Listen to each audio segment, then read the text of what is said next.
بسم اللہ الرحمن الرحیم۔ رسول اللہ صلی اللہ علیہ وآلہ وسلم نے فرمایا، حضرت جابر رضی اللہ تعالیٰ عنہ ارشاد فرماتے ہیں کہ چند فرشتے نبی کریم صلی اللہ علیہ وآلہ وسلم کے پاس آئے اور آپ سو رہے تھے۔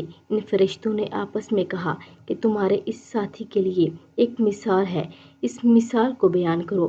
بعض فرشتوں نے کہا یہ سو رہے ہیں، بعض فرشتوں نے کہا کہ ان کی آنکھیں سوتی ہیں اور دل بیدار رہتا ہے۔ تو فرشتوں نے کہا ان کی مثال اس آدمی جیسی ہے کہ جس نے ایک گھر بنایا، اس گھر میں کھانے کی ایک دعوت کا انتظام کیا، ایک بلانے والے کو بھیجا، اور جس نے اس بلانے والے کی بات نہ مانی، نہ وہ گھر میں داخل ہوا، نہ اس کی دعوت میں سے کھایا۔ پھر فرشتوں نے کہا اس مثال کا مطلب ان کے سامنے بیان کرو۔ اس پر بعض فرشتوں نے کہا یہ تو سو رہے ہیں، بعض نے کہا ان کی آنکھیں سوتی ہیں اور دل بیدار رہتا ہے۔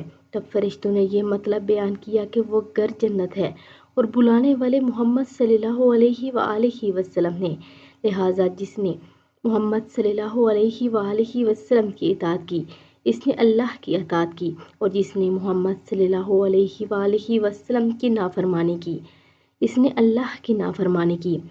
اور محمد صلی اللہ علیہ وآلہ وسلم کی وجہ سے لوگوں کی دو قسمیں ہو گئی، جس نے آپ کی مانی، اس نے اللہ کی مانی اور جنت میں جائے گا، اور جس نے آپ کی نہ مانی، اس نے اللہ کی نہ مانی اور وہ جنت میں نہیں جائے گا۔